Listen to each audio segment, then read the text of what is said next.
Sud Radio, 10h midi, débat. Et de retour dans le studio de Sud Radio, on embrasse Valérie Expert qui fera son retour parmi nous évidemment à la fin de la trêve des confiseurs justement. Autour de cette table aujourd'hui pour débattre avec nous, Kevin Bossuet, bonjour. Bonjour. Professeur d'histoire que vous avez l'habitude d'entendre dans cette émission, tout comme Geneviève Götzinger, bonjour à vous. Bonjour. Présidente de l'agence Image, nous sommes également avec Lies Messafta, tête de liste Levallois d'avenir au municipal à Levallois-Perret, bonjour à vous. Bonjour. Et bienvenue sur Sud Radio. Et Romain Colas, secrétaire national du Parti Socialiste et maire de Boussy-Saint-Antoine. Bonjour à vous et bienvenue à tous sur Sud Radio. Alors au programme aujourd'hui de cette émission, nous allons parler évidemment de cette grève dans les transports en commun, alors que ce soit le métro parisien mais aussi toute la SNCF. Vous êtes très nombreux et pas seulement en Ile-de-France à avoir pu constater qu'il était extrêmement difficile de rejoindre sa famille pour les fêtes de Noël et de fin d'année pendant cette grève. Alors est-ce que les grévistes ont réussi à passer l'hiver ? Ça c'est la question qu'on se posera. On parlera aussi du scandale littéraire de cette rentrée 2020 tout simplement, avec cette affaire Matzneff, Gabriel Matzneff, dont effectivement les actes pédophiles, on peut le dire comme ça en tout cas, sont ressortis à la faveur de la parution d'un ouvrage d'une jeune femme qui avait 14 ans à l'époque où elle l'a connue. On parlera, faut-il justement juger la morale de l'homme avant son œuvre, et puis aussi surtout, est-ce que la France a été complaisante avec les actes pédophiles. On parlera enfin de l'association Ni pute ni soumise. Ce nom vous dit sans doute quelque chose, association féministe notamment portée par Fadela Amara, ancienne secrétaire d'État sous Nicolas Sarkozy. L'association est en train de mettre la clé sous la porte. Elle a appelé le gouvernement à l'aide et le gouvernement a fini par répondre finalement que son but n'était pas de secourir les associations, je cite, sous perfusion. Faut-il sauver Ni pute ni soumise ? Ce sera notre dernier débat. Mais d'abord, nos coups de cœur et nos coups de gueule, ou plutôt les vôtres, chers amis. Kevin Bossuet, on commence avec vous ? Oui, un coup de cœur par rapport à l'attitude des usagers des transports publics parisiens. Moi, je n'ai pas le permis de conduire, donc j'ai l'habitude de prendre les transports en commun. Et ça fait 26 jours que les Parisiens ont du mal à se déplacer, ont du mal à se rendre au travail. Et malgré la fatigue que cela génère, les gens ont un comportement exemplaire. Les gens sont polis, les gens sont respectueux des autres, ils s'entraident. Et même pire, je trouve qu'il y a un retour du lien social. Le reste de l'année, les gens ne se parlent pas, les gens ne se regardent pas. Et là, les gens se mettent à blaguer, les gens se mettent à se parler. Il y a même une petite mamie, par exemple, avec laquelle j'ai sympathisé dans le métro, qui m'a invité à prendre un café. Donc voilà, il y a un retour du lien social et je voulais apporter une petite note positive dans ce bordel, parce qu'il faut quand même dire ce que c'est, dans ce bordel monumental. Donc vous voulez dire vive la grève en fait ? Disons qu'on peut trouver des avantages dans toutes les parts sombres de notre société. Voilà. Toute chose, malheur est bon. Ça avait été le cas en 95. Moi, je me souviens, j'étais ado pendant les grèves de décembre 95. Romain Colas, et des gens qui n'avaient pas l'habitude de se parler. Moi, j'étais fasciné adolescent par la tête que faisaient les gens dans le train le matin. J'ai trouvé d'une tristesse absolue.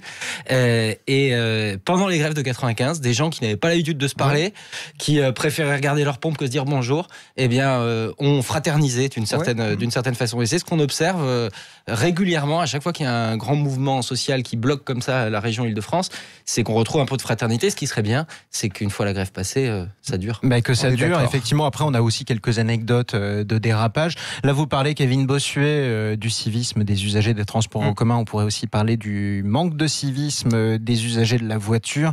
Ça, c'est vrai. En tout cas, en Ile-de-France. Après, moi, j'ai quelques souvenirs. Par exemple, étant passé de Toulouse à Paris, par exemple, quand vous preniez le train, en dehors d'une grève, quand vous preniez le bus, tous les Toulousains qui descendaient du bus avaient toujours pour habitude de se retourner vers le chauffeur et de dire merci, au revoir ou bonne journée. C'est quelque chose, moi, que je découvrais, qui avait grandi dans le Loiret à la campagne. Ça, c'est pas une habitude très civique qu'on retrouve forcément en Ile-de-France, par exemple. Donc, il y a peut-être aussi d'autres progrès à faire. Est-ce que vous déjà dire bonjour avant de dire au revoir, quand vous montez dans le bus. Bonjour. Merci, au revoir. Commençons par ça. Les nouveaux moyens de communication, notamment au niveau des Vélib. Moi, je prends souvent le Vélib. Les vélos en libre service. Les vélos en libre service. Et on voit aussi un dialogue, un échange, des conseils. Regardez, allez par là-bas, on en trouve un peu plus. Cette fraternisation, on la trouve un peu partout. Ouais.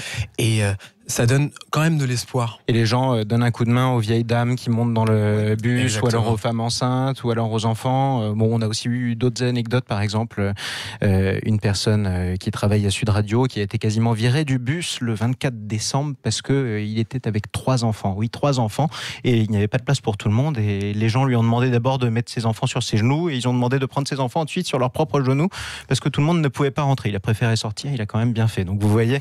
Solidarité avec Micha. Voilà. On embrasse Micha Agar, l'un de nos collègues à Sud Radio. Geneviève Götzinger, vous avez un coup de gueule, vous? Oui, moi c'était contre Dry January. Alors, janvier sec, janvier sans alcool. Absolument, parce que je pense qu'il vaut mieux de la modération toute l'année à un mois d'abstinence, et que donc voilà, cette idée était une idée extrêmement mauvaise. Heureusement, le Santé publique ne la soutient finalement pas. Oui.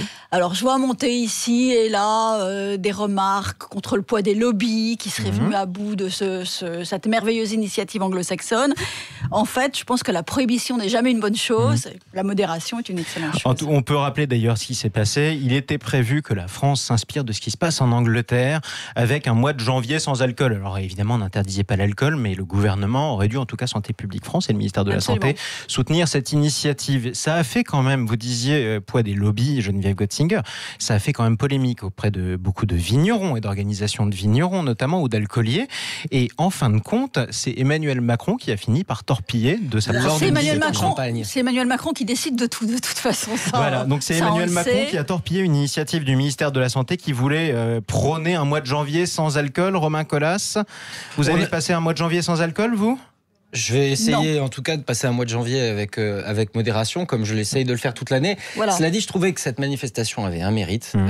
L'alcool produit des drames humains tous les jours, dans tous les milieux, dans toutes les générations. Moi, je l'ai vu dans ma commune de Boussy-Saint-Antoine. J'ai vu à quel point l'alcoolisme pouvait provoquer des ravages, notamment l'alcoolisation chez les femmes, qui est un phénomène dont on parle trop peu. Et l'expérience qui a lieu depuis un certain nombre d'années de Dry January en Angleterre a porté ses fruits, notamment en termes de sensibilisation. Alors, est-ce qu'il y a une alcoolisation supérieure au Royaume-Uni à ce qui se passe en France? J'ai pas les chiffres sous les yeux. Je pense que et le Royaume-Uni et les Français, on doit être à nous deux les champions d'Europe de la consommation d'alcool par tête. Entre la consommation de vin, de bière, par exemple, ou d'alcool fort. Et les pouvoirs publics se sont saisis de cette question au Royaume-Uni. C'est pas vraiment le cas en France, mais on a globalement, au-delà de la problématique de l'alcool, un sujet en matière de prévention. Et du coup, revenons à ce mois La politique de prévention en matière de santé en France est un échec. Sur l'alcool, sur la drogue, je pense notamment à la consommation de cannabis, quand on voit qu'on est les premiers consommateurs européens par tête de cannabis. Et puis, plus récemment, j'ai pu le constater en discutant avec des jeunes dans ma commune, sur les maladies sexuellement transmissibles et notamment sur le sida, où la prévention sur le sida a totalement disparu, avec des gamins de 14-15 ans qui sont prêts à s'ouvrir à une vie sexuelle avec des gens de leur âge, pas avec des on parlera de Gabriel Matzneff plus tard, et qui n'ont pas conscience des dangers, des risques, des modes de contamination. Donc je pense que globalement, en matière de prévention santé publique en France, on a de gros progrès. J'aimerais bien qu'on vienne sur cette initiative, malgré tout. Janvier sec, on va le dire en français, ça sonne un peu mieux malgré tout que Dry January, qui est un terme anglo-saxon.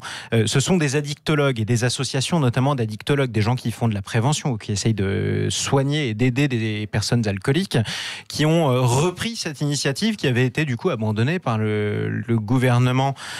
Question qu'on pourrait se poser, Lies Messafta. Messatfa. Je me permets. Mais permettez-vous, vous avez raison, c'est à moi de ne pas me permettre. Est-ce que vous allez passer un mois sans alcool? Est-ce que le gouvernement aurait dû la porter, cette initiative? Vous savez, je suis un ancien sportif de haut niveau, donc je fais très attention, et surtout en période de campagne électorale. Donc cette mesure, vous savez, elle est symbolique, et elle aurait pu mettre à la lumière encore davantage sur la question de l'alcoolisme et des addictions en général. L'alcool est quand même inhérent à nos mois de janvier, et on le voit actuellement sur les télévisions, les campagnes de prévention sur l'alcool au volant. Parce qu'on aurait pu rentrer demain soir. Voilà. Exactement.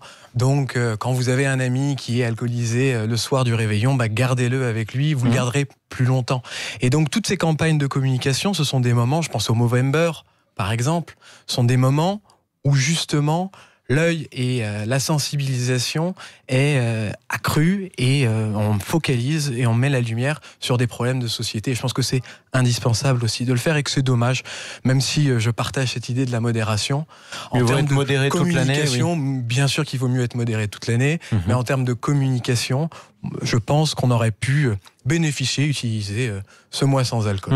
On aurait pu le faire. En tout cas, ça ressemble un peu à l'initiative qui a été portée contre le tabagisme aussi, le fameux mois sans tabac. Kevin Bossuet, est-ce que l'alcool, et alors dans toutes ses composantes, y compris le vin, bien sûr, est le même fléau que le tabac et doit être traité et combattu de la même manière?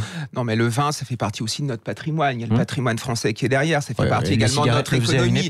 Donc, oui, d'accord, mais on entend souvent la morale grandiloquente. Il ne faut pas boire, il ne faut pas fumer, il ne faut pas baiser. Donc certes, il faut faire de la prévention. Ce sont des choses qui sont importantes, mais attention à ne pas tomber dans une morale complètement déliquescence. On a le droit de vivre aussi. Donc stop à ces campagnes de publicité qui ne servent pas à grand-chose. Vous êtes prof d'histoire. Est-ce que vos élèves, par exemple, sont sensibles au danger de l'alcoolisme ou... Ils sont sensibles au danger de l'alcoolisme quand on l'étudie d'une certaine manière. Quand ils voient des spots publicitaires ou des choses comme ça, ils en ont rien à faire. Ils se disent, oh tiens, encore quelque chose, des vieux qui essayent de nous moraliser. Eux, ils sont complètement dans autre chose. Donc je crois qu'il faut le faire de manière pédagogique, en classe, en voyant des cas concrets. Là, ça a une répercussion, mais les spots à la télévision, ça n'a aucun intérêt. C'est là pour donner bonne conscience aux hommes politiques et aux associatifs. C'est pour ça que l'idée des défis est intéressante, parce qu'elle répond au mode de communication, notamment à destination du jeune public aujourd'hui. Et c'est pour ça que je regrette que le président de la République ait fait le choix, puisque c'est en Champagne, devant des viticulteurs qu'il avait balayé d'un revers de la main l'idée que l'État puisse soutenir cette initiative, que le président de la République ait écouté plutôt le lobby des alcooliers, qui font partie de notre patrimoine, certes, mais moi je vois aussi les dégâts que provoque l'alcoolisme, qui n'est pas la consommation modérée d'alcool. Moi je suis un Français, je bois du vin, j'aime le bon vin, mais j'en bois avec modération parce que précisément je veux vivre longtemps pour pouvoir en profiter longtemps. Mais le président de la République a préféré écouter le lobby des alcooliers plutôt que les addictologues. Du coup, vous allez suivre ce défi ou pas? Vous allez vous le lancer ou pas? Pas de vin, pas d'alcool, rien du tout pendant tout le mois de janvier, Romain Colas. Il existe le défi. Il n'est pas soutenu par Santé publique, mais il existe le défi. Donc vous pouvez très bien vous l'appliquer à vous-même si vous le souhaitez. On note la promesse de Romain Colas. Vous êtes en direct sur Sud Radio. À condition que je puisse commencer, allez, disons, le 1er janvier, voilà, que vous ayez le droit de coucher. Voilà. De toute façon, c'est le mois de janvier. Attention, bien sûr, interdiction, et ça, janvier sec ou pas, de boire avant de conduire. Ça, c'est un conseil qu'on vous redonnera toute la journée sur Sud Radio et qu'on redonnera demain, surtout le soir du réveillon du jour de l'an, parce qu'il y a effectivement un certain nombre d'accidents avec un grand nombre de Français qui prennent la route malgré tout alcoolisés. Nous continuons notre tour de table des coups de cœur et des coups de gueule. Lies Messatfa, vous aviez un coup de cœur, vous? Oui, j'ai un coup de cœur sur une initiative lancée par le mouvement On est prêt. C'est un collectif de youtubeurs qui sensibilise et qui lance des campagnes de mobilisation sur les réseaux sociaux et qui utilisent leur pouvoir de prescription pour justement sensibiliser sur cette question. Ils ont lancé au milieu du mois de décembre, il y a quelques jours, une pétition intitulée « Maire du siècle ». Et ils invitent les candidats aux élections municipales et les maires à s'engager sur et à prendre des mesures concrètes sur pour l'environnement, répondre aux défis environnementaux. Concrètement, vous avez donné moi un exemple de mesure concrète. On le connaît au quotidien.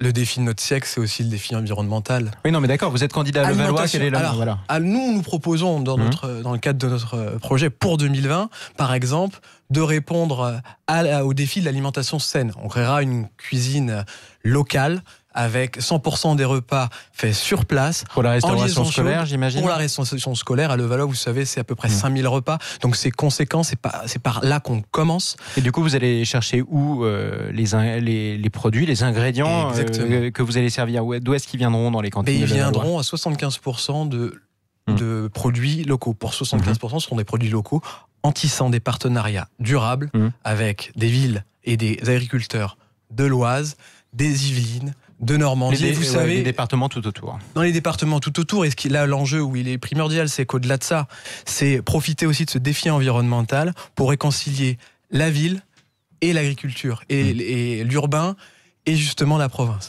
Donc vous saluez en tout cas cette initiative de youtubeurs qui disent on est prêt justement à répondre aux défis environnementaux. Kevin Bossuet, vous êtes prêt vous ?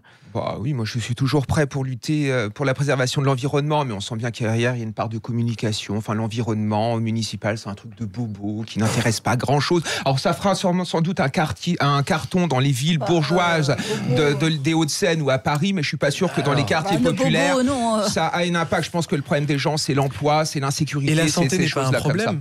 La santé environnementale, quand justement on parle des pollutions atmosphériques, on parle des pollutions sonores, on parle du plastique que certains enfants mangent justement dans leurs assiettes. Et bien justement, on a une augmentation des perturbateurs endocriniens, qu'on soit riche ou pauvre, la santé environnementale, c'est important, qu'on soit plus favorisé ou défavorisé. Donc c'est aussi un enjeu. Je ne remets pas en cause l'enjeu social. C'est un truc de bourgeois et de bobo pour vous? Moi, je me mets à la place de quelqu'un qui a des problèmes de chômage, qui subit l'insécurité au quotidien. Bien sûr, c'est quelque chose qui est important. Il faut lutter notamment contre la pollution, contre toutes ces choses-là, mais je ne pense pas que ce soit la priorité dans certains quartiers populaires ou dans certaines villes populaires. C'est tout ce que je dis. Après, toutes les initiatives qui vont dans la préservation de l'environnement, moi je suis évidemment pour et vous avez raison. Mais je pense que c'est une priorité absolument pour tout le monde. Je suis en total désaccord avec ce que vous dites. Effectivement, quand on a du mal à finir les fins de mois, on est peut-être moins sensible à l'idée de bien se nourrir, par exemple. Mais en réalité, en termes de santé publique, c'est aussi grave pour vous qui êtes pauvre que pour vous qui êtes bobo ou bourgeois. Donc que les hommes politiques, et c'est leur noblesse, se battent aussi dans tous les quartiers, populaires ou pas populaires, dans le sens d'une meilleure alimentation. Et d'une défense également du climat, de l'environnement, c'est essentiel. Oui, mais moi, ce que je voulais dire, il ne faut pas que la gauche empêche de penser l'insécurité, de penser les problèmes sociaux, à travers notamment des questions environnementales, des choses comme ça. Eh bien, nous allons parler, quoi qu'il en soit, dans quelques instants, des problèmes sociaux, notamment de la réforme chômage. Ça donnera lieu d'ailleurs à un coup de gueule de Romain Colas. Dans quelques instants, sur Sud Radio, on va parler aussi de notre premier débat, justement. Est-ce que les grévistes ont réussi à passer l'hiver ? En tout cas, l'hiver n'est pas tout à fait terminé, les vacances non plus. Mais c'est la deuxième semaine de ces vacances scolaires. Est-ce qu'ils ont réussi à tenir le coup pour repartir encore plus fort à la rentrée ? Vous nous appelez 0826 300 300, que vous soyez gréviste ou que vous ne le soyez pas, que vous les souteniez ou non. Parlons vrai sur Sud Radio, à tout de suite. Sud Radio. Et on est de retour dans le studio de Sud Radio avec nos 4 débatteurs. On est avec Lies Messatfa qui souhaite prendre la succession de Patrick Balkany à Levallois-Perret, la tête de liste de la liste justement Levallois d'avenir. Nous sommes avec Romain Colas, secrétaire national du Parti socialiste et maire de Boussy-Saint-Antoine, Kevin Bossuet, professeur d'histoire, Geneviève Götzinger, présidente de l'agence Image. Dans quelques instants, est-ce que les grévistes ont réussi à passer l'hiver ? Vous nous appelez, est-ce que vous avez réussi à prendre le train pour aller voir votre mamie ou votre papy à Noël ? Ou alors est-ce que vous allez réussir à le prendre pour aller réveillonner demain soir en famille dans un autre endroit de la France ? Parce que cette grève n'a malgré tout pas touché que l'Île-de-France, il faut quand même le rappeler, en tout cas pour les usagers de la SNCF. Est-ce que les grévistes ont réussi à passer l'hiver ? 0826 300 300, mais auparavant, dernier coup de cœur ou dernier coup de gueule plutôt, Romain Colas. Vous vouliez parler des effets de la réforme de l'assurance chômage. Un coup de gueule contre le 1er avril. Alors j'ai rien contre cette date qui est traditionnellement plutôt rigolote, sauf que le gouvernement va faire de très très mauvaises blagues aux plus fragiles des Français le 1er avril prochain, puisque par cynisme, par calcul politicien, il a repoussé au 1er avril, c'est-à-dire au lendemain du scrutin municipal, les effets dévastateurs de deux réformes, celle de l'assurance chômage et celle des allocations personnalisées au logement, des APL. Les APL. Pour les APL, le Canard enchaîné a révélé la semaine dernière, et on comprend pourquoi le gouvernement de fait a reculé, que c'est 1,2 million de foyers français qui vont être concernés par une baisse de leurs allocations du fait de cette réforme, et 600 000 foyers qui vont carrément sortir du dispositif. Donc on imagine à quel point les effets de cette mesure sont dévastateurs et vont avoir un impact sur le pouvoir d'achat des plus fragiles de nos concitoyens. C'est une baisse de quel ordre à peu près ? Ça dépend de la composition du ménage, ça dépend du revenus niveau de l'aide. notamment. Il y a pas la ventilation des chiffres. D'ailleurs, le gouvernement s'est bien gardé, c'est le Canard qui a sorti ces chiffres-là, s'est bien gardé de communiquer là-dessus. En tout cas, il a dû avoir connaissance de ces chiffres puisqu'il s'est précipité entre Noël et le jour de l'an pour annoncer que ce serait après les municipales que la facture serait envoyée aux ménages concernés. Et quant à la réforme de l'assurance chômage, elle est en application depuis le 1er octobre pour l'entrée dans les droits, mais sur le calcul des droits à chômage pour ceux qui sont aujourd'hui assurés chômage, on touche quand on est au chômage, les effets c'est au 1er avril prochain, c'est pareil, c'est après les municipales, et les départements, notamment les départements de gauche, emmenés par le président Glaise de Gironde, ont saisi le gouvernement parce qu'ils ont entre les mains une étude de l'UNEDIC qui dit que ça va propulser ça va créer de nouveaux pauvres qui vont être immédiatement propulsés vers le RSA, le revenu de solidarité active, qui est payé par les départements. Alors, donc une question l'effet qu'on pourrait... concret au 1er avril prochain, c'est qu'on va avoir des dizaines de milliers de nouveaux pauvres du fait de l'application de cette réforme d'assurance chômage qui vont basculer dans le RSA, c'est-à-dire le minimum du minimum social. Alors il y a une question qu'on pourrait se poser malgré tout. Cette réforme de l'assurance chômage, elle a été actée, elle a été votée, elle a été dénoncée par les syndicats, y compris par la CFDT. Laurent Berger avait parlé de sa colère contre une réforme antisociale. Il n'y avait pas eu de grève malgré tout pour dénoncer cette réforme. Ça marche moins bien que pour la réforme des retraites. C'est quand même une surprise aussi. Parce que je pense que les Françaises, les Français ont tous conscience qu'ils vont être à un moment concernés par le moment de la retraite, par le et temps ils de la espèrent retraite, ne pas l'être au chômage. et qui seront pas forcément concernés par forcément concernés par le chômage. Mais enfin, ça procède de la même logique, qui est d'abord une logique économique et sur le dos des plus faibles, parce que ceux qui vont le plus souffrir de la mise en œuvre de la réforme de l'assurance chômage sont précisément les précaires, ceux qu'enchaînent les CDD, ceux qu'enchaînent les intérims.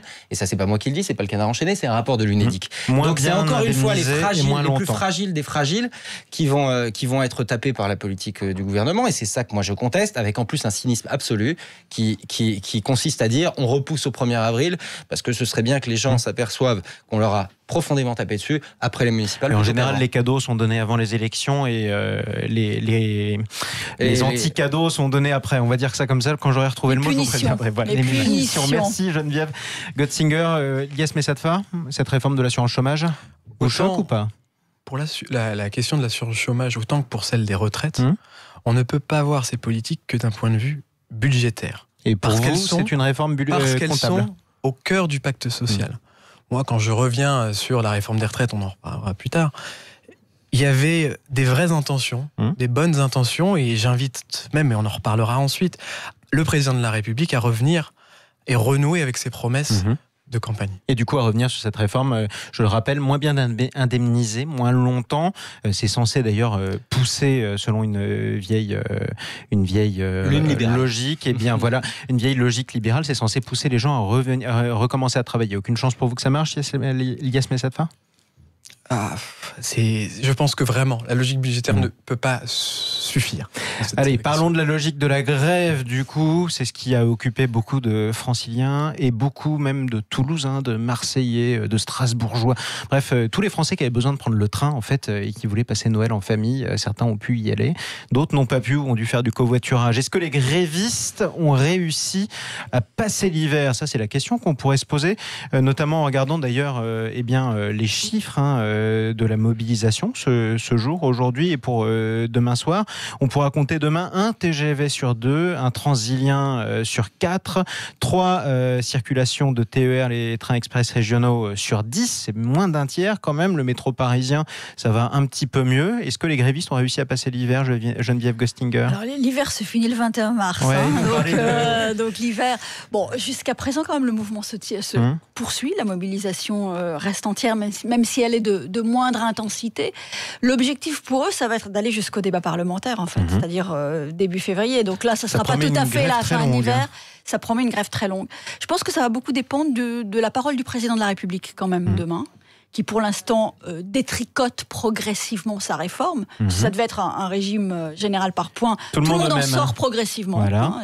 Le nombre de catégories professionnelles qui ne vont plus être dans ce régime général va croissant. Il y a des exceptions qui concernent les policiers, les gendarmes, les aiguilleurs du ciel aussi. C'est très pratique pour laisser les gens partir en vacances. Les danseurs de l'Opéra de Paris. Les danseurs de l'Opéra de Paris qui sont toujours en grève. D'ailleurs, on leur a promis que cette réforme ne concernerait que les prochains. Les grands-pères. Ceux qui rentrent en 2022. La clause du petit-fils, parce que du grand-père, ça ne veut pas dire grand-chose. Et la question qu'on peut se poser, c'est aussi, quelle est la différence entre un danseur qui rentre dans le ballet de l'Opéra de Paris en 2022 avec celui qui rentre en amont? Les difficultés seront les mêmes. Exactement les mêmes. Métier extrêmement physique, qui est celui de danseur de ballet et de l'opéra. Vous disiez, Romain Colas, qu'ils étaient solidaires, ces danseurs, c'est-à-dire que même si on leur permettait de ne pas être touchés par la réforme, ils se battaient pour que les suivants ne l'aient pas. On les entend pas malgré tout se battre pour que les danseurs de ballet des opéras, pas de Paris, ailleurs dans le pays, soient concernés par le même régime, malgré tout. On pourrait se dire ça aussi. Mais je suis pas certain qu'on leur ait posé la question, et je pense, au regard de l'action qui est la leur, alors même qu'on leur a promis qu'ils n'étaient pas concernés par la réforme, puisqu'ils se battent pour la génération d'après, ils soutiendraient effectivement que la pénibilité des autres danseurs dans les autres opéras, je connais pas bien le statut, pour ne rien vous cacher, de retraite des artistes du monde de la danse. Vous partez à 42 ans. Je pense qu'ils pourraient être solidaires, oui, très abîmés, autant que évidemment, autant que je c'est un sache, métier et extrêmement avec la physique. possibilité évidemment d'engager une autre carrière. Mais moi, je veux revenir sur ce que vient de dire Geneviève Gostinger. C'est fascinant. On a une réforme qui nous est présentée comme positive pour tous les Français, et le gouvernement, pour tenter de débrancher la colère qui est légitime, eh bien, il cherche à exclure un paquet de Français de ce dispositif qui est supposé bénéfique. Et très Quand on souvent, dit on va d'ailleurs, vacciner tout le monde, in mais fine, certains ça va être les salariés du privé, pour point les final. protéger seront exclus du vaccin. J'ai tendance à me méfier du vaccin. Et in fine, surtout ceux qui sont exemptés sont souvent ceux qui ont un potentiel de blocage par la grève très efficace. Je parle pas forcément des danseurs de l'Opéra de Paris, mais les contrôleurs aériens par exemple. Si vous avez pu prendre l'avion alors que vous ne pouviez pas prendre le train, c'est aussi parce qu'un cadeau leur a été fait comme par hasard. On en reparle dans quelques instants. Est-ce que vous constatez un durcissement de la grève ou pas? Est-ce que vous pensez que cette grève va durer toutes les vacances et surtout va repartir plus fort à la rentrée? Vous nous appelez au 0826 300 300 dans un instant. On accueillera Marie qui nous appelle depuis la ville de Paris. À tout de suite sur Sud Radio. Sud Radio. Et on est de retour dans le studio de Sud Radio, toujours avec Kevin Bossuet, prof d'histoire, Geneviève Götzinger, présidente de l'agence Image, Lies Messatfa, tête de liste Levallois d'avenir au municipal, c'était Levallois-Perret, et Romain Colas, secrétaire national du Parti Socialiste et maire de Boussy-Saint-Antoine. C'est dans le 91. Cette question qu'on se pose, est-ce que les grévistes ont réussi à passer l'hiver? Geneviève Götzinger me faisait remarquer à l'instant que l'hiver durait jusqu'à fin mars. Il est possible que la grève dure jusque-là, puisque l'examen au Parlement du projet de réforme des retraites, c'est déjà pour février. Donc ça nous promet aussi quelques jours de galère si jamais les grévistes tiennent le coup. Mais est-ce qu'ils ont réussi à tenir les vacances? On s'attendait justement à ce qu'il y ait une petite démobilisation. C'est ce qu'attendait le gouvernement pendant ces vacances d'hiver. Le gouvernement qui appelait à une trêve de Noël. 0826 300 300. On a Marie qui nous appelle de Paris. Bonjour à vous Marie. Bonjour à tous. Et bienvenue sur Sud Radio. Merci beaucoup. Alors, est-ce qu'ils vont réussir à passer l'hiver? Déjà, ils ont mis une belle pagaille. Alors voilà, pour tout vous dire, moi je soutiens une partie des personnes qui font grève. Cette réforme, il faut la faire. Parce que moi, je pense qu'il faut la faire. Je suis artisan, voilà, on est une petite entreprise. Donc, pour nous, voilà, on est vraiment les dindons de la farce parce qu'on paye, et puis au bout, on n'aura rien. Vous êtes artisan dans quel domaine, Marie? Alors, mon mari est dans le bâtiment, voilà, une petite entreprise de 5 personnes, et moi, j'ai une petite entreprise de nettoyage où j'ai 10 personnes. Et vous espérez partir à la retraite? Vous espériez, avant cette réforme, partir à la retraite à quel âge? Eh bien, moi, écoutez, dans 2 ans, j'ai fait tous mes trimestres, puisque j'ai commencé à 16 ans à travailler. Mais je suis en pleine forme, donc voilà, j'ai 59 ans, et pourquoi pas travailler jusqu'à 64 ans, ça me dérange pas. L'âge pivot ne vous dérange pas? Alors non, du coup, quels sont les grévistes que vous soutenez, Marie? Alors, les grévistes que je soutiens, bien sûr, le corps médical, parce que là, il y a une pénibilité. Et je voulais quand même apporter un témoignage, parce que je vous assure que c'est vrai. Voilà, moi, j'ai un ami dans mon entourage, un ami d'enfance, qui a travaillé à la RATP, qui est parti à 52 ans. Voilà, métro parisien, qui est parti à 52 ans à la retraite et qui aujourd'hui tient un kiosque où il fait du débit de boisson à Boulogne.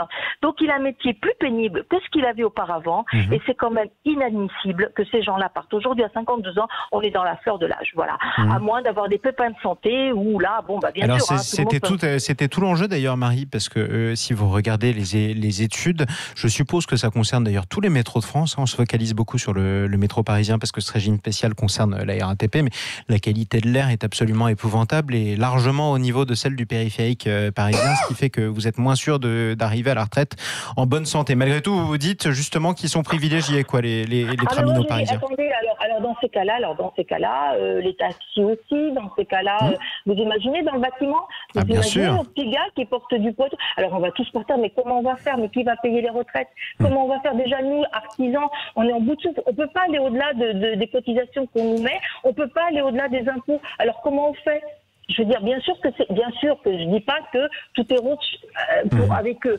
Mais ce que je veux dire, c'est que alors cette personne-là, en l'occurrence, elle a un métier plus pénible aujourd'hui. Je suis désolée, parce qu'elle porte du poids, parce qu'elle doit charger et décharger son camion. Je suis désolée. Pareil, un deuxième cas de figure où j'ai appris ce week-end, quelqu'un qui est parti aussi, qui était lui conducteur de bus, qui est parti à la retraite, pareil, à 52 ans, et qui aide son beau-père, qui est en Bourgogne, et qui est vigneron, à tailler les vignes et tout. Donc là aussi, c'est pas Donc vous trouvez pas logique, en tout cas, qu'on puisse, dans certaines professions, partir tôt à la retraite et en même temps cumuler avec un autre job, quoi. Exactement. S'il y a des professions comme, franchement, les infirmières, les médecins, moi, je vois là plus une pénibilité. L'infirmière qui, des fois, qui sont pas très grandes et qui doivent porter des malades ou ne serait-ce que les aider, elles ont tout leur poids sur elles.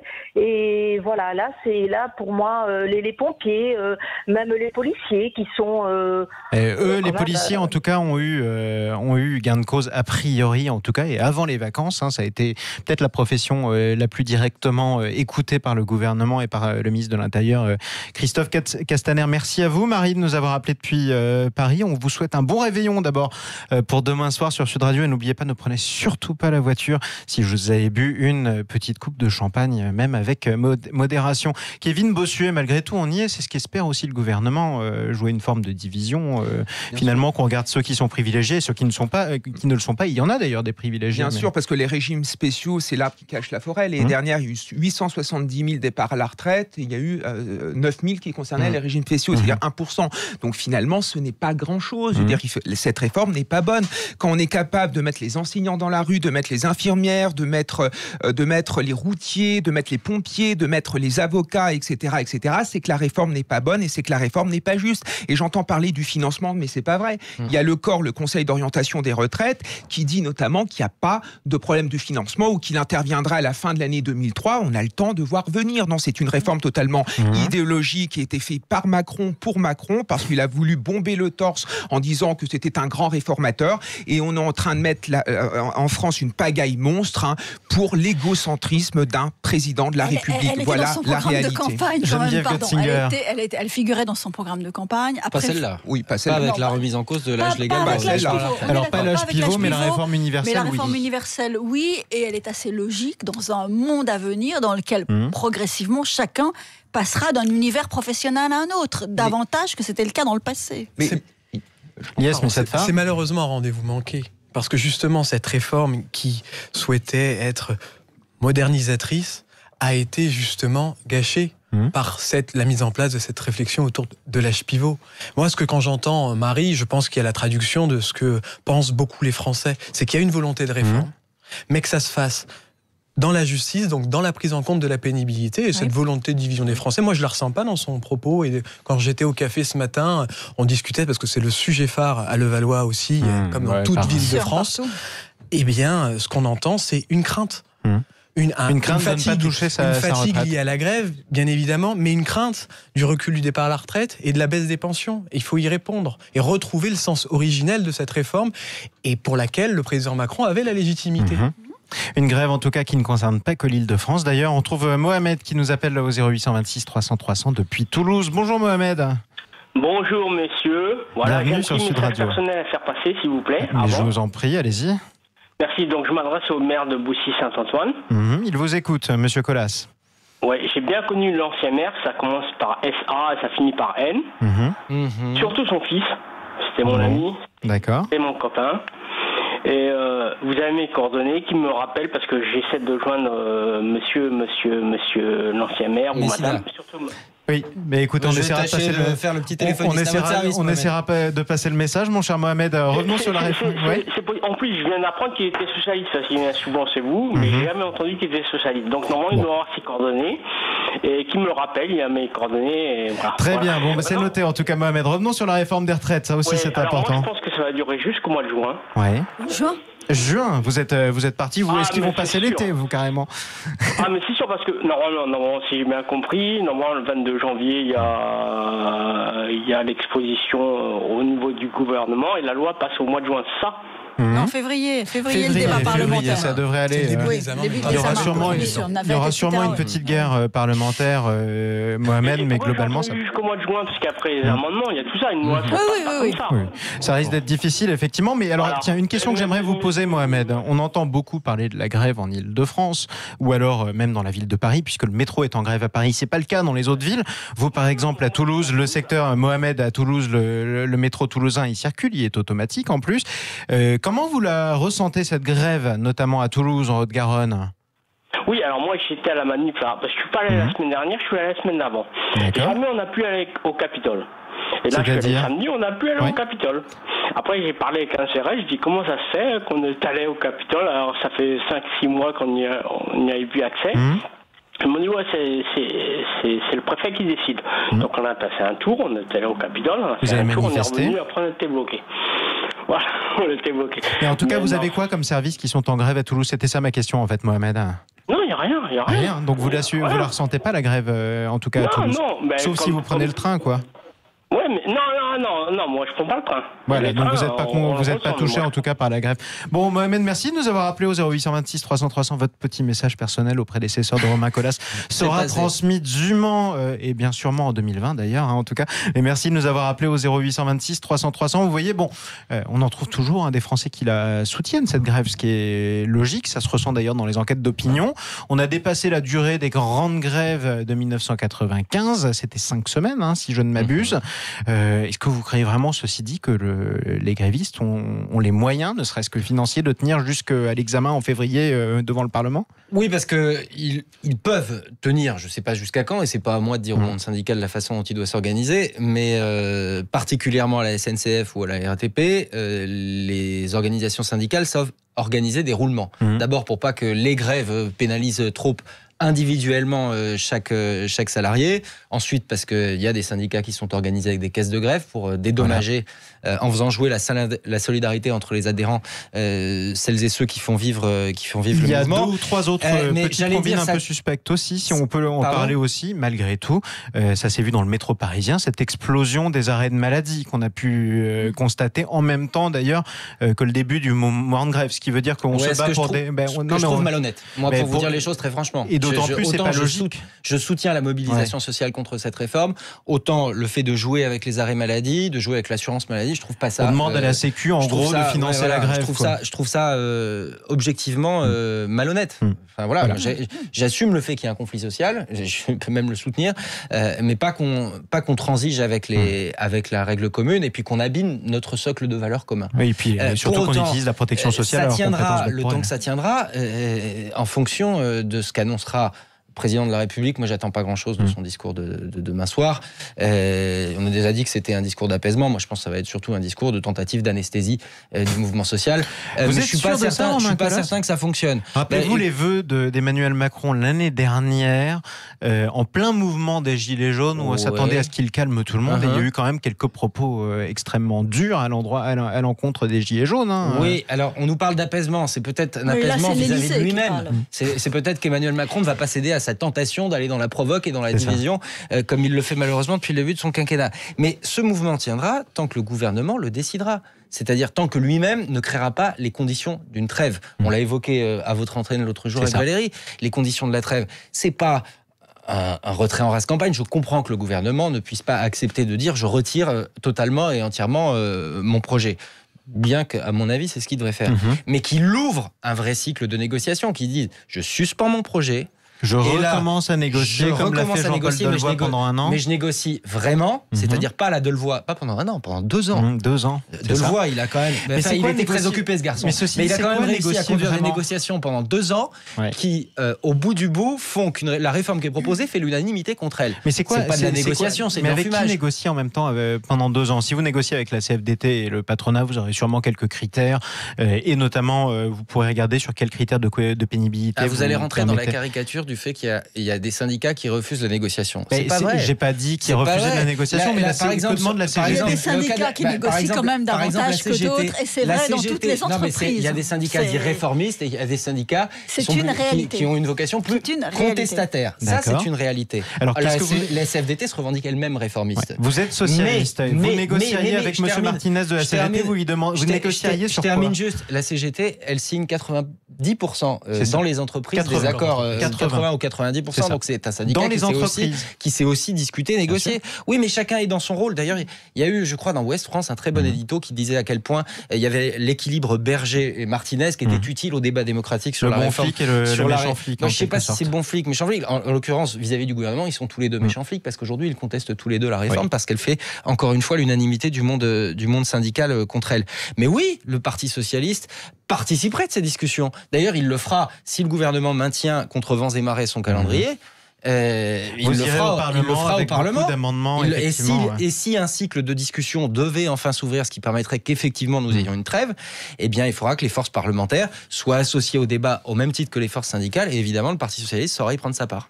En tout cas, ça a donné lieu aussi à des débats assez passionnants entre les Français. D'ailleurs, on a eu un certain nombre, y compris sur Sud Radio, de témoignages de personnes qui étaient des artisans ou alors des paysans qui pensaient que telle ou telle profession, par exemple, partait trop tôt ou alors trop tard, devait partir plus tard. Et c'est vrai qu'il y a des situations, enfin ça paraît impossible de faire partir tout le monde exactement au même âge à la retraite parce qu'on n'a pas eu tous la même vie ou la même vie professionnelle. Quoi qu'il en soit, dans quelques instants, on va parler d'un tout autre sujet bien loin de la retraite. Encore que, on va parler du scandale littéraire de cette rentrée. Scandale de pédocriminalité. Oui, voilà, exactement. Pas littéraire. Et du scandale de pédocriminalité, mais aussi du scandale littéraire dans la mesure où ce sont des faits qui étaient complètement publics et qui étaient connus de tous et qui étaient même évoqués à la télé et malgré tout qui ont attendu 20 ans, 30 ans même à faire l'objet d'une dénonciation, y compris dans le monde littéraire, d'où le terme de scandale littéraire que j'ai pris sur moi de choisir. Nous parlons bien de l'affaire de Gabriel Matzneff. À tout de suite sur Sud Radio. Sud Radio. Parlons vrai.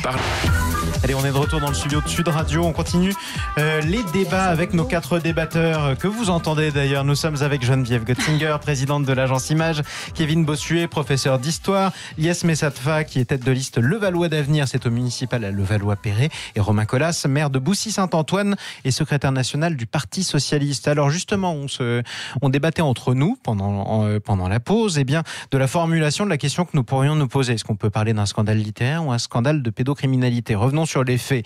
Gabriel Matzneff est écrivain et effectivement, il se vantait, y compris dans certains de ses ouvrages, dans lesquels il a raconté dans le menu ses agissements, bien, de séduire des adolescentes qui avaient 13 ans, 14 ans, parfois même aussi des adolescents, pourquoi pas. En tout cas, il avait 50 ans, ils en avaient entre 12 et 15 ans. La polémique est repartie justement parce qu'une jeune fille, qui était une jeune fille à l'époque et qui avait 14 ans, a fini par raconter ce qui lui est arrivé.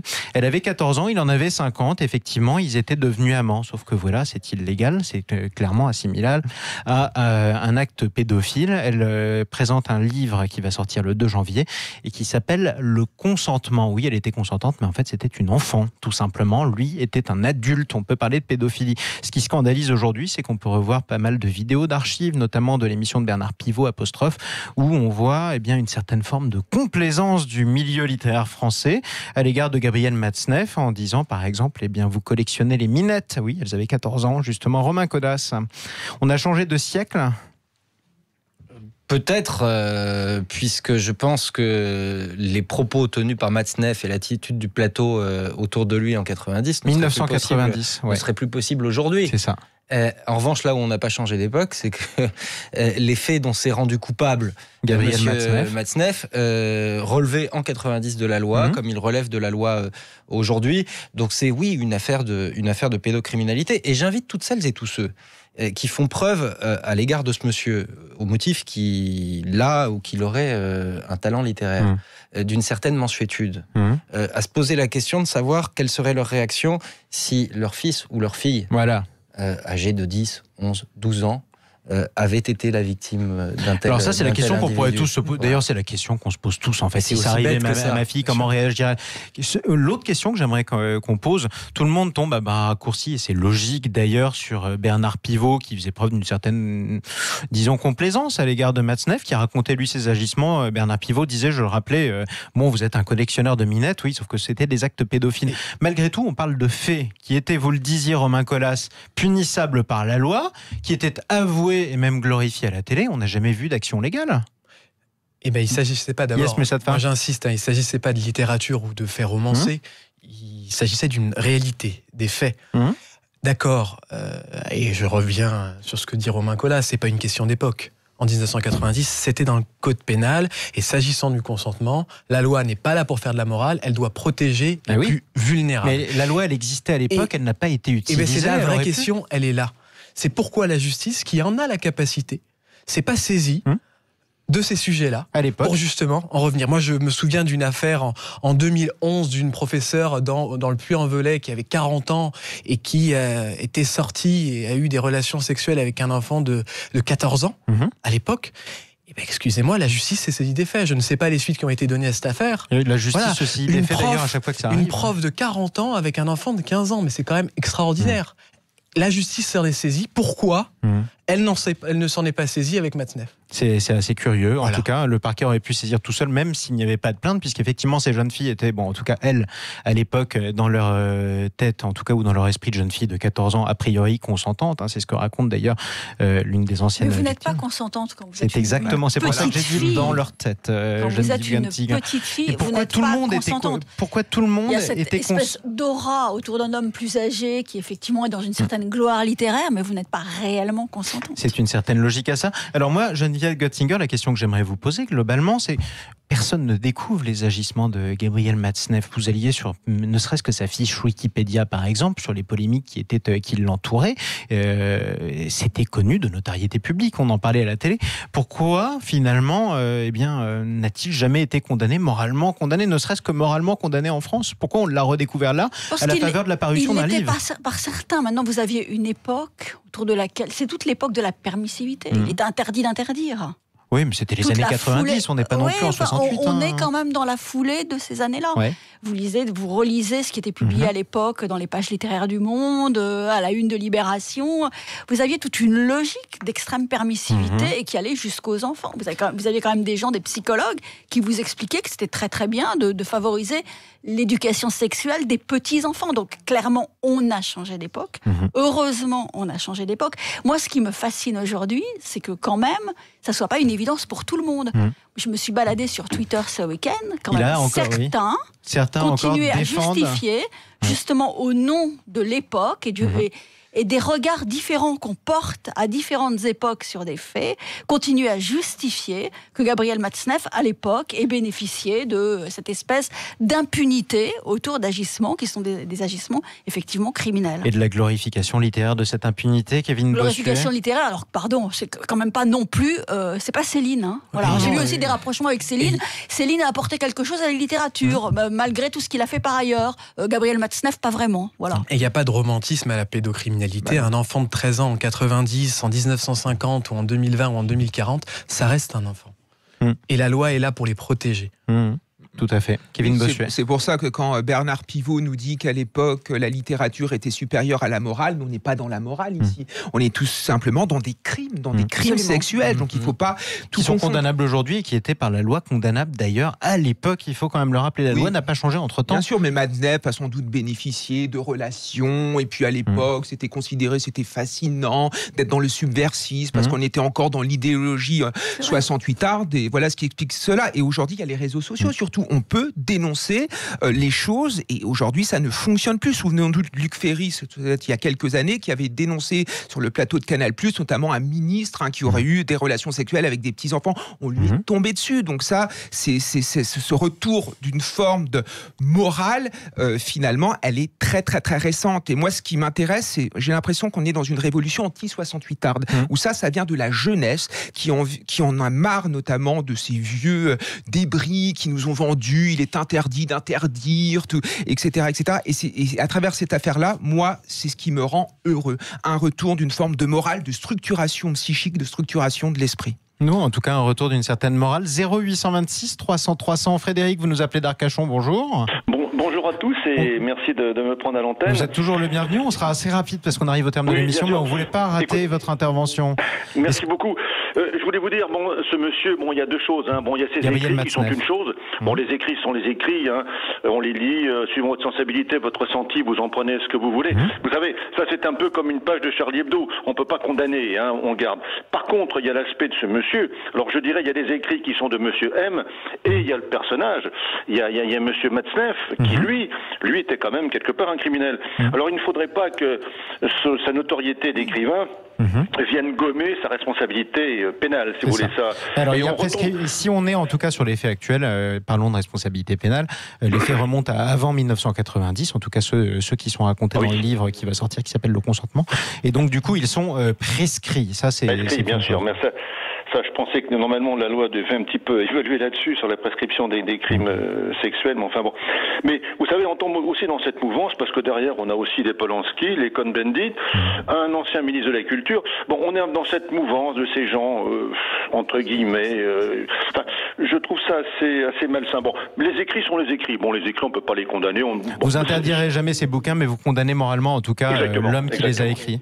Merci à vous, Frédéric, de nous avoir appelé au 0826 300 300 depuis Arcachon. Faites attention sur la route demain si vous la prenez après le réveillon, jus d'orange comme tout le monde, ou alors faites-vous conduire par Sam, par exemple. Quand on a la chance de réveillonner dans le bassin d'Arcachon, on bouge pas. Oui, on n'a pas de raison de bouger, sauf si on veut aller sur l'autre rive, pourquoi pas, ou de l'autre côté. Merci à vous en tout cas, Frédéric, on vous embrasse sur Sud Radio. Kevin Bossuet, en quelques mots, justement. Oui, juste une chose quand même, Gabriel Matzneff touche encore 7 à 8 000 euros par mois, notamment, donc il y a peut-être là-dessus qu'il faut peut-être un petit peu s'interroger. Ce qu'a dit Franck Riester, qui a dit Franck Riester, et il a raison, et bravo à lui. Le ministre de la Culture a dit: je prendrai mes responsabilités. Effectivement, nous payons, nous subventionnons toujours Gabriel Matzneff, si on peut lui retirer au moins quelques milliers d'euros. Juste un point sur la prescription, parce que c'est vrai qu'en 2018, la prescription pour les crimes sexuels est passée de 20 à 30 ans. Et il faut le faire savoir pour que les personnes qui ont été victimes puissent aller se rendre à la police et faire les procédures nécessaires pour pouvoir se défendre. Et comme vous le voyez, ça n'aura pas suffi malgré tout, même en la passant à 30 ans. Vous voyez, la personne justement qui dénonce les agissements de Gabriel Matzneff et qui n'avait que 14 ans à l'époque, elle aura attendu 31 ans. Mais il y en a peut-être eu d'autres après. Elle aurait été condamnée. Il y en a peut-être eu d'autres après. Il a 83 ans, il n'a pas arrêté de sévir à 50 ans. Effectivement, si vous est arrivé ce genre de choses il y a 30 ans, eh bien vous avez encore le droit, vous avez tout juste le temps, en tout cas, d'aller devant la justice. Ça, c'est un message qu'on peut passer à tous les anciens enfants qui ont pu subir ce genre d'agissement.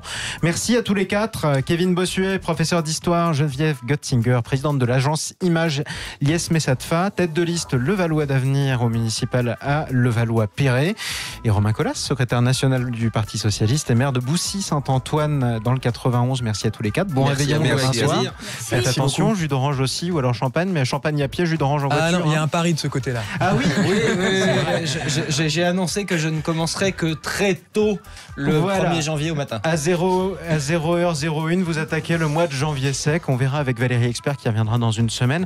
Elle vous demandera justement si vous avez tenu ce défi. Romain Colas avec ce Dry January. À tout de suite sur Sud Radio.